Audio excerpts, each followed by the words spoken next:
From us against Alzheimer's, welcome to our year-end edition of AlzTalks. I'm Errol Comer.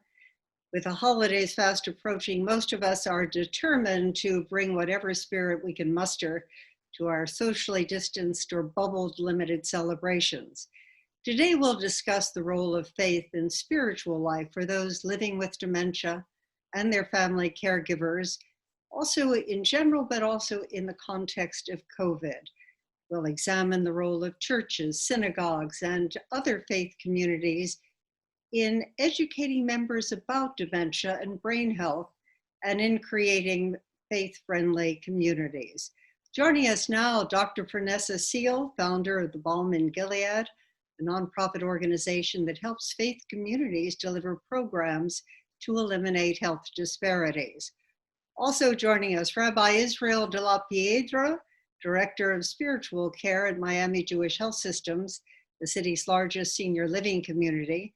We'll also hear from retired Methodist Bishop Kenneth Carter and be joined later by my colleague Ginny BIGGAR, Executive Director of Communities for Us Against Alzheimer's, that includes Us Against Alzheimer's Clergy Network and Faith United Against Alzheimer's Coalition. She'll be sharing excerpts from part of a USA 2 series, Giving Voice to What Matters Most, made possible with the generous support of Sean Taylor and KPB Corporation. Well, welcome, Dr. Sear and Rabbi Israel. Thank you for joining us. You know, the 2020 global pandemic has been with us for most of the year. High levels of stress, isolation. How has it impacted the communities you serve and the way you minister to them? Vanessa? Well, thank you. Thank you so much for inviting me to be a part of this very important conversation. I think that within this all very, very difficult situation of Alzheimer's, now COVID-19, I think it has shed a light on the pros and cons of the realities that we face. In faith communities that had an already robust senior ministry, that had things already in place, I think that they continue to thrive, if you will. In other areas, in other churches, the church doors are closed. That with situations where faith communities were actually going and bringing their elderly or seniors with dementia, depending on how far they are with their disease, bringing them to church. So someone was actually touching them. Someone was, as we would say in our community, laying eyes on them. And now it's not there. Rabbi Israel, tell us about the community you serve and the impact you're seeing. You're in Florida, and that has been heavily hit. Thank you very much, and thank you for the opportunity to participate in this, to meet you, Ms. Comer, Dr. Seal. It's an honor to share this occasion with you. Everything changed in one fell swoop. Everything, from one day to the next. We knew that something was coming. We knew that something was coming. Before we knew it, everything had changed. At the beginning, it was very difficult. We didn't know how to do it. We didn't know what to do. Little by little, we learned. I say that in my own case, I was transformed from a rabbi into a tele-rabbi. Everything I do now is by telephone and television. We have a big network of closed-circuit television. It reaches our 400 or 500 residents. It is, we're in the middle of a holiday now. Before Christmas, there's a Jewish holiday of Hanukkah. And every night I go outside, I light the candles and the outdoors, but I'm alone. And it's filmed, and then it's put on TV later. The way to reach people has changed. It's more difficult. But we try and we do it. People watch the TV and they feel that they have been reached out to. Dr. Seal, you mentioned the caregivers. I have never interacted more with the families, the relatives of those who live with us. They might live right in the building where I work and in buildings that I can cross the campus and reach. but still they're isolated. I don't see them as much as I saw them before. So the work with the relatives is also so important. Here we have the world living the way most patients and caregivers have lived, somewhat isolated by the nature of the disease itself.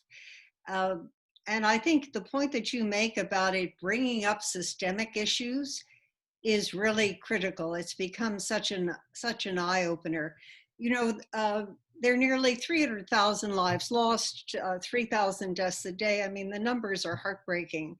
How do you minister to families whose last goodbye with their loved one in intensive care is too often nowadays through Facebook? What do you say to them? Death is difficult. Grieving is difficult all by itself. And all we can offer is just words of comfort, prayer. What else is there? You know, we are like, you know, when words are not enough, what do? You know, we can't bake a, in my community, we would bake a pie, you know what I mean, and take it. We would start cooking. You know, the whole community would start cooking, and we would just take food and pray and go over and sing and hold your hand. That's not available now. So we're so handicapped, even in our wanting to give, we are handicapped, and that's just the reality of. So we continue to make sure that we contact the ways that we can. We make sure that, you know, those people, our loved ones, and Lord knows we have so many. I've known so many people who passed away to COVID. You know, we make sure that they have what they can have for the holidays. You know what I mean? Many of them, you know, are suffering from, you know, their own lack of food or lack of whatever. You know what I mean? And it's cold. You know, it's just it's an awful time. I can't find no, you know, there's joy in the season, but the reality of this joy is just finding words of comfort, the people you can't even touch. Rabbi Israel, let me ask you a very specific question. Mm-hmm. When families are forced to say goodbye to a loved one, especially if it's a younger member of the family and they have siblings, what is your guidance to them? I'm sure they ask you how best to handle something like that. The biggest guidance that I can have is to feel that life goes on in so many ways, that we don't lose we wouldn't have a complete rupture of relationship with the person that is going. Now, to be honest, I mostly see in my line of work people losing older relatives rather than younger relatives.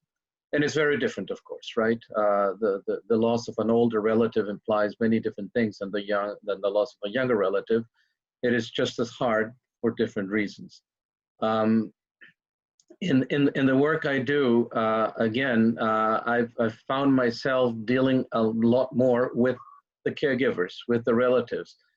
Just as we finish this, I will go and see a family who just lost the husband of this dear lady, and they haven't seen the husband since he went to the hospital, because you can't go and see people in the hospital, and now he's gone. And so we, as Dr. Seals said, we bring the best we can. We make ourselves available in whichever way we can, and we go on.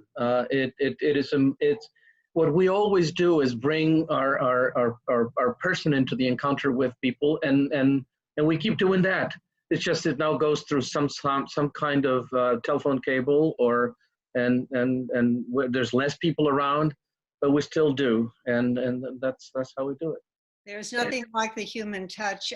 I'd like to share and have you respond to an interview I had earlier with retired Methodist Bishop Kenneth Carter, who was a caregiver for his wife with frontal temporal dementia, speaking about faith and the role of the church in the lives of those with dementia and their caregiver. Let's listen. Well, I can see three ways in which the church makes a significant contribution.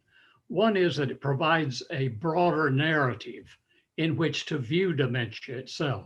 Dementia is viewed primarily through the cultural lens of individualism and personal autonomy, and the medical lens of symptoms. And that means it is seen as a series of losses, and the loss of individuality, the loss of individual worth. Whereas the church has the message that we are more than symptoms, we are stories. And our lives intersect with a more transcendent, holistic story. We are a part of a community. We are part of creation. We have a unique story ourselves. And therefore, I don't want to be a collection of symptoms. I want to be a story, and for that story to be known and appreciated. And you and I both know that unless you know the story of the person with dementia, you're going to interpret some of the behaviors that are part of their story as problematic.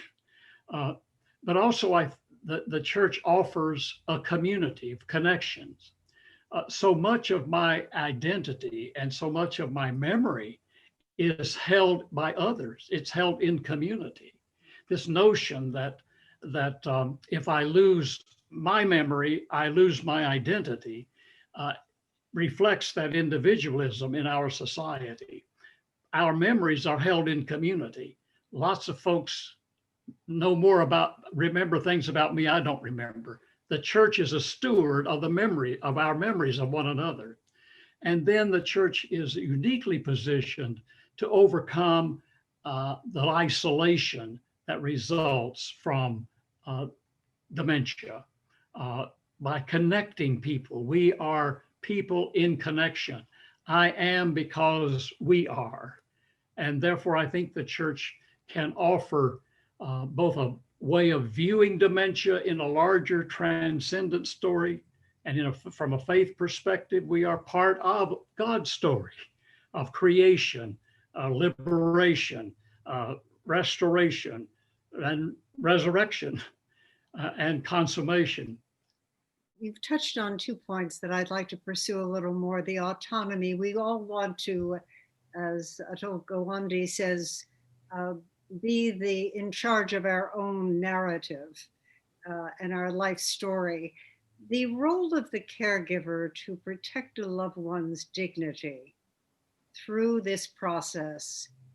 I'd love your comments on that, and also the disconnection. You say that the community holds the memories, but this disconnects generations in a very painful way, because many of the stories handed down interpersonally get lost. How do we hold the memories of one another and protect the dignity of the other? You protect my dignity by knowing my story, partly. When Linda was in the memory unit for a while, I wrote a letter to the staff asking that all staff read this letter. It was a 3-page single-spaced letter. Here is who Linda is and why she's important to me. I wanted them to know her story so they could treat her as an individual. And I think for caregivers, it's important for them to know that they are known, that their experience is taken seriously, because, as you know so well from your own experience, you get so absorbed in the care of the person that you isolate yourself. And therefore, to have community, lend support in simple acts. We had a member of the congregation of which we were a part that every Thursday they brought a meal to the house. It wasn't the food only, it was that connection that was brought. So how do we maintain the dignity of the other by treating them not in terms of their capacities, but in terms of their inherent worth and dignity as a child of God, created in the image of God. In our in our culture, we tend to value people by their capacities. And we bought into the Cartesian notion, I think, therefore I am. We are more than our capacities. We are valued as beloved children of God with inherent worth and dignity. For you both, your thoughts on Bishop Carter's remarks? Dr. Seal? My thoughts on Bishop Carter's remarks. Well, you know, Bishop Carter gives us a great insight into his life and his walk with his wife's dementia. And one thing that jumped out at me was when he spoke of, and I quote, you get so absorbed in the care of the person that you isolate yourself. And that's so real for me and my family right now, because my birth mother has had Alzheimer's for the last 20 years. And she has been, her primary care was my sister Angie, who really kind of kept them isolated from the rest of us. And in doing so, earlier this year, we were able to now had to take Mom out of that situation. Now my baby sister has her, but Angie is now has dementia. And now her daughter is taking care of her. And now guess what? Her daughter has isolated her from the family. And you know, it's so I'm experiencing it from on a family level of how what you do transfers to the next situation. So my sister, who, you know, really wouldn't let us get all in it, you know, but she was so protective of our mother. And now she, you know, one would say that she is more isolated than even our mother is now, and even more sickly, if you will. So that kind of really jumped out at me of the reality of those who are caregiving, how they often become, you know, with dementia and isolated themselves. And I think that that's an area that we really must continue to focus on, because the isolation is devastating. That isolation, and I'm a 24-year caregiver for both my husband and my mother. It starts out, Rabbi Israel, protecting a loved one's dignity. And that's the focus, and why you pull them away if the behaviors are inappropriate. How do you balance the needs of the patient and the caregiver when you minister to them? The first thing I tell people when they are worried about this thing, they feel very uncomfortable seeing behaviors that they think are demeaning to their parents and things like that, I tell them is to judge their sense of dignity from what comes out of their hearts and not from what goes into their eyes. It is the attitude we bring, not what we see. The persons that have Alzheimer's live in a reality that we have to make ours. Live in a reality that we need keys to enter in. Dr. Carter talks about the story of his wife, and yes, those stories are very important. Caregivers in places like where I work, they need to know them. But a person evolves, and that story becomes part of that person as well as the reality in which they live now. And to enter that reality, we need keys. And those keys are words, we talk to them.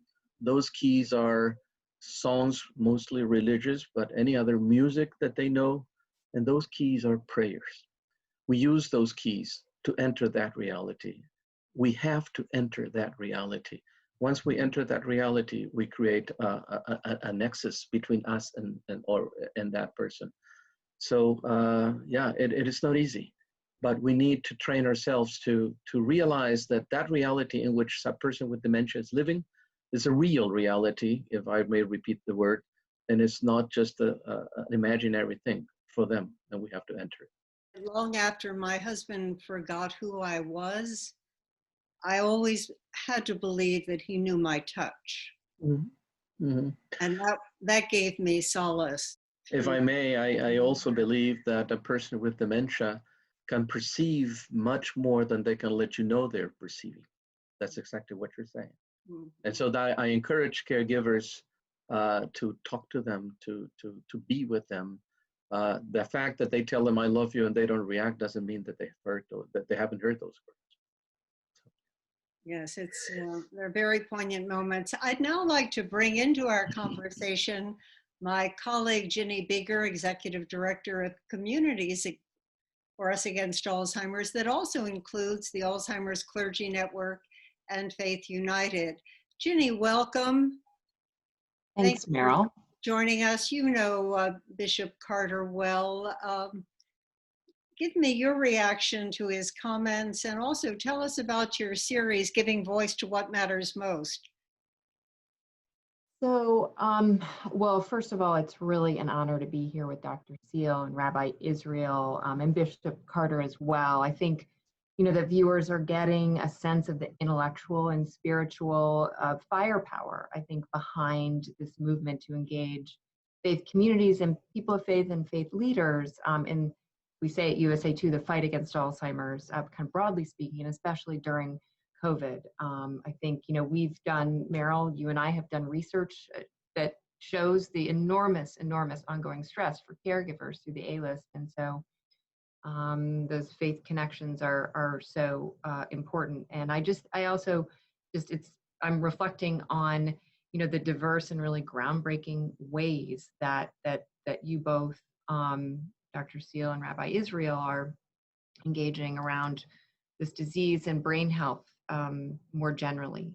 And it's across denominations and across faith traditions. Just to reflect on what Bishop Carter said, you know, I think that he really has been a leader within the United Methodist Church, which has, as a denomination, provided enormous leadership nationally.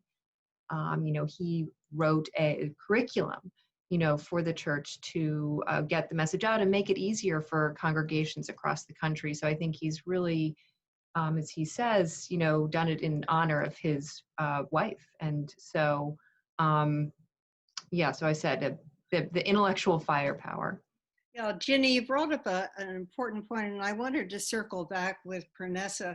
Pernessa, when you started your work in the nonprofit space, you were involved with HIV/AIDS. You were taking health to the Black communities. Tell me why the church was your natural vehicle for that. Well, you know, in the Black community, the church is the most influential institution there is. There is no other, and then even today, there is no other institution that has the most influence. So if, as I saw it in 1989, around the stigma of HIV and AIDS, and the church was playing a major role in that stigma. The church was playing a major role in why mothers and fathers and sisters and brothers were not coming to see, have to spend those final moments with their sons and daughters and mothers and fathers. The church was playing a major role in why undertakers, you know, funeral homes were not taking bodies. So it was very clear on that we had to, because it was just me and the Lord, as I say, the idea was I had to change the minds and hearts of the faith leaders. And we did that with the Harlem Week of Prayer for the healing of AIDS. Certainly, many people had gone to the faith community to get them to understand how important it was, but they did not get through because they went with a condom and a banana, and they got the door in their face. So thank God that I got a little idea to say, okay, let's go with something that you can wrap your hands around. You can wrap your hands around a week of prayer for the healing of AIDS. You know, and let's just pray. And we knew that, you know, we as me and the Lord, is that, you know, when you pray, and what happened was when they gave that 1 minute of prayer for AIDS, Well, the pastor didn't know that there were so many people in his congregation or her congregation that was struggling with HIV. And that opened the door. That opened the door because, you know, there was a response that they could wrap their hands. And I think that's so important on the work that we do, that we have to be culturally appropriate. You know, sometimes we are ramming something down people's throats, knowing that it's against their moral fabric to connect it, whether we agree with it or not. You know, whether we agree with it has nothing to do with the reality that we need these influencers to get on the right side of prevention and compassionate support. Ginny, do you want to introduce Reverend Tracy Lynn? Sure, Meryl. So as you mentioned, we did a series, Us Against Alzheimer's did a series this fall called Giving Voice to What Matters Most. And it's a conversation between Reverend Tracy Lynn, who is a retired Episcopal priest living with frontotemporal dementia, Greg O'Brien, author and Us Against Alzheimer's board member who's living with Alzheimer's, and Daisy Duarte, who is a caregiver for her mother who has Alzheimer's. Daisy's at high risk and for Alzheimer's, and works very closely with our Latino network. We're going to see a clip from this conversation, and their conversation has ranged, you know, that it's really driven by the topics that are most on their mind. So what it's like during the pandemic, for example, stigma, misconceptions, and faith. And so we're going to see a clip of Reverend Lind talking about her diagnosis and how her faith is integral to who she is and how she faces and also understands her diagnosis. Let me talk about how faith has played out for me, getting a diagnosis of frontal lobe dementia, FTD, at the age of 62, in the middle of my career as an ordained Episcopal priest. Let me first say, God did not give me dementia. God did not give me dementia as punishment or as opportunity for learning. I got dementia. I got FTD because of genetics and environment and maybe lifestyle, but I got it out of science, not out of a faith situation. So that being said, faith gives me a lot of confidence. It gives me a lot of confidence that I'm not going to be alone. Even if I can't remember God, God's going to remember me. It gives me a lot of confidence that when I can't speak, and there are times when I can't make language, and that will become an increasing part of life for me, that God will still understand me because I have confidence in this relationship with God. I also believe that there are spiritual lessons that I can learn from living with FTD, because there have been spiritual lessons that I could learn throughout my life, and this is no exception. So I'm walking this walk with God the best I can, not alone. My faith is big, and when I tell you it's big, it's big. Like, I wake up, that's the first person I talk to. I'm doing something in the kitchen during the day, and I'm listening to worship music. I mean, that's what's gotten me through these 10 tough years with my mom. It's been my faith with the Lord. So for the past 3 years, my wife Emily and I have really traveled the globe, and I've been preaching, and together we've been speaking to congregations about the spiritual lessons of dementia, trying to destigmatize and enlighten and talk about the opportunities for ministry with those who live with dementia and our families. And when COVID-19 happened, when the shutdown happened last March, we were suddenly grounded. I find with the pandemic, and I've written about this, it it offers a snapshot to the world about what it's like to live with Alzheimer's, the intense isolation and the depression and the uncertainty, and thus the need for faith, getting back to faith, which is the subject of here, because I don't know how people survive without faith, hope, and humor.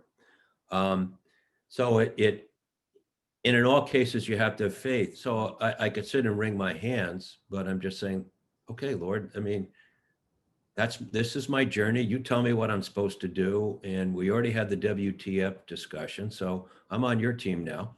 And when, hey, what's the downside and the worst thing that can happen? I go to heaven. Are you kidding me? Why would I worry? You know, it's almost like Alfred E. Newman. What, me worry? So I'm not worried. I'm just want to do what I can do while I'm here, however long that is. Who knows? I've preached online on Zoom, and I've preached on Facebook Live, and it's very odd for a preacher. I don't envy my friends who are having to do it, because you don't have a sense of whether you're interacting with people or not. At least on Zoom, you can see everybody's face while you're teaching or preaching, but on Facebook Live or on any kind of streaming, you're talking into a black hole, and it's made me really aware of how much the art of preaching is interactive. We all have stories to tell, Dr. Seal. How do you draw that out in the communities that you work with? Is there a mechanism? And I'd like to learn from Rabbi Israel the same thing. How do you draw out these stories and make them validate the lived experience of the disease? Well, I come from a community of stories. We don't have any problem sharing a story or two. So that's that's not a difficult call for us in terms of sharing stories. But I do want to say that I was really moved by the conversation of Reverend Tracy and Greg because of their faith, and the kind of faith that they are talking about is a faith that didn't happen overnight. I think about an old song that we sing, when I look back over my life and I think things over, I've been through some stuff. And it has been my faith that has brought me to this moment. And I felt that in reading the story, because you just can't come to something so overwhelming and tremendous as dementia, and all of a sudden you have faith. These stories in this moment comes from a lifetime of walking with the Lord, if you will. That you've been through some stuff, and he's come and he's brought you through some stuff. I'm wearing my Baptist hat now, if you can. So I was really moved by that. And the other point I want to make, if you don't mind, Meryl, is that I really, Reverend Tracy said, God did not give me dementia. And I think that is a very important moment for us to uplift, because so many times, the faith community, we are not monolithic in our interpretation. We are not monolithic in what we believe and how we believe it. We may go to the same church, but we may go to the same synagogue, but we have a whole different concept on the interpretation of what we're hearing, Rabbi Israel say to us, and that piece about God didn't give us dementia. I know a lot of people who think that all of my struggle comes because God is mad with me. God did something to me, or I did something wrong to get this. And I think that is very, very, very critical that we lift that up in this walk with faith, that we serve a God of love, unconditional love. And you don't deserve any bad thing, or, that God would just give you a disease, whether it's dementia or cancer or COVID-19, if you will. And I think that's so important in our walk with faith and education around dementia, that this is not a wrath of God, that you did something bad, you know. This is just a journey of life. And it calls us to be compassionate, and it calls us to be strong in our faith. Rabbi, I'd like your take on that as well. Nothing is more important than stories, but we have many kinds of stories. Just like in the Black churches, in a synagogue, you will just hear stories. Judaism is made of stories. We tell our story. That's our religion. But and then there's the stories of alive, like Bishop Carter, who tells us the story of his wife. But the stories that I really like are the stories that are made in the moment that I speak with somebody. It's a story that may last 30 seconds, may last 2 minutes.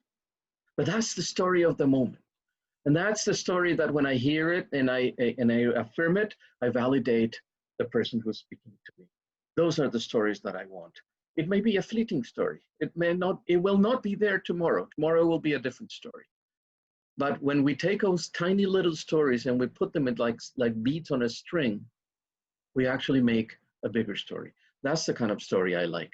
Now, if I may, Dr. Seal made a very important point that you took, Dr. Seal, thank you for my mouth, which is to affirm that concept that God didn't do this to me. That's also a story. That's the story of my relationship with God.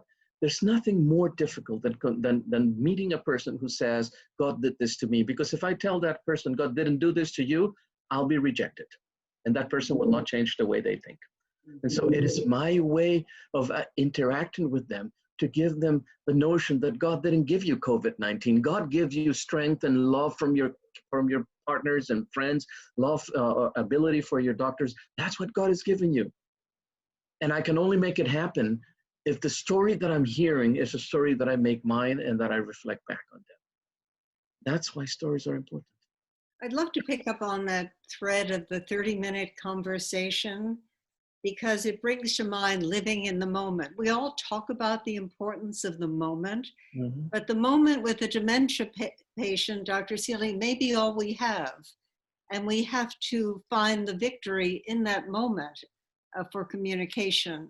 Rabbi Israel, is that what you're talking about when you say the 30-second conversation? Yes, it's living in the moment. The moment, you know, I talk with people and say, my mother is suffering so much. She's prostrated in bed. You know, she doesn't do anything for 23 hours a day. What are we going to do with her? And I say, when you come and see her, does she smile? Oh, yes, she smiles. She's happy. When I go, well, that's it. That's the moment for her and for you, for both. And then take that moment and savor it until the next time she will give you another little short 5-second or 30-second smile. And that's how we move on. We do it ourselves. You know, I go to sleep at night and for 8 hours, I do nothing. That doesn't take out any of the rest of my life. Well, they might sleep 20 hours a day. What's the difference? It's just, you know, a lion sleeps 23 hours a day and goes eat for 1 hour a day, and they live very happily, right? So everybody can do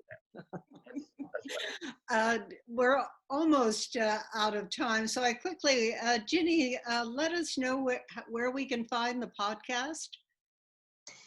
It is on our the Us Against Alzheimer's website under giving voice to what matters most. And if I might, Meryl, just to kind of reflect on what we're hearing. I mean, I think from our perspective, you know, the reason we engaged intentionally 7 years ago with the wider faith community is because it's a through line. You know, you both and colleagues really reach people everywhere that they are, and in many different ways. And so it's from Us Against Alzheimer's perspective, our initial goal was, well, we can reach people, we can educate them about brain health, about prevention, about the impact of the disease on Latinos and African Americans, on women.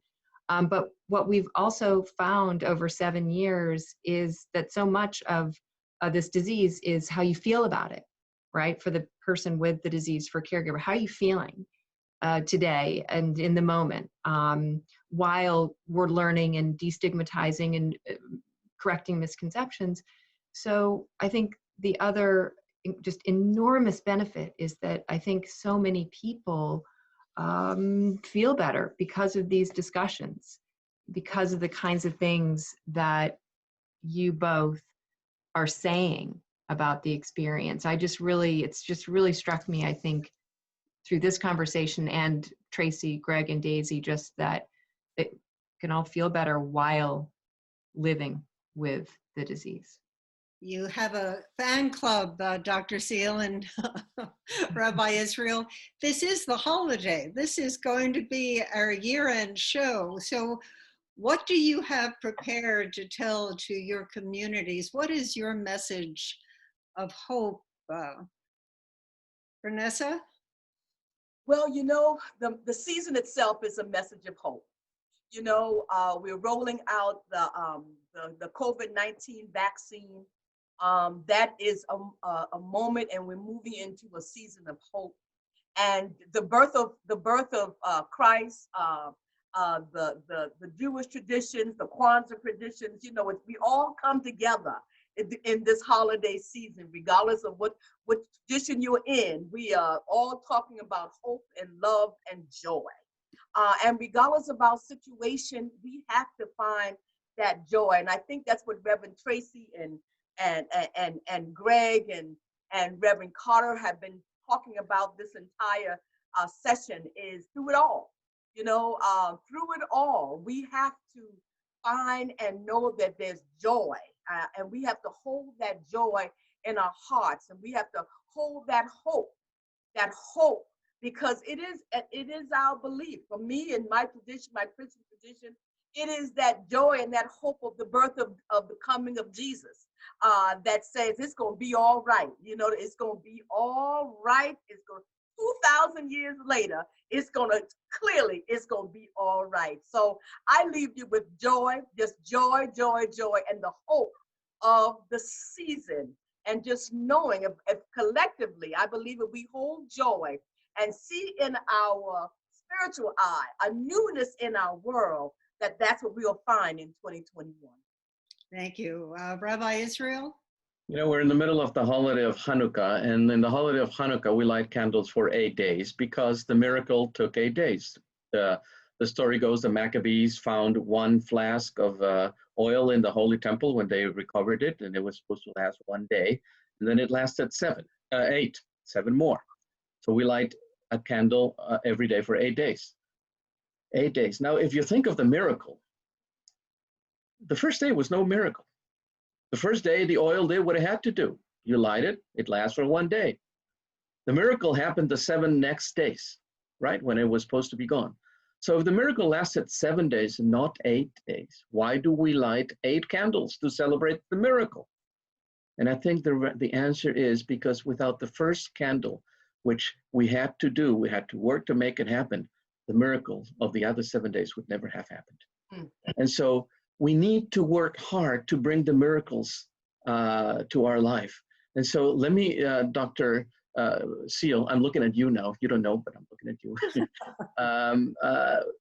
Let me join your message of hope, which I 101% support, with a message also that to bring that hope, that joy, we need to work hard, because if we don't light the first candle, the 7 candles that are the true miracle would never have been happening. So thank you so very much. May it be a season of light and joy for everybody, and may that light and joy teach us the way to do the hard work that we all need to do. My sincere thanks to Dr. Pernessa Seal, Rabbi Israel, Ginny, BIGGAR, from all of us at Us Against Alzheimer's.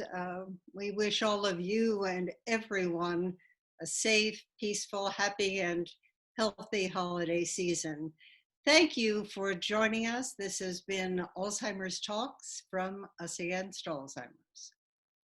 Thank you. Thank you.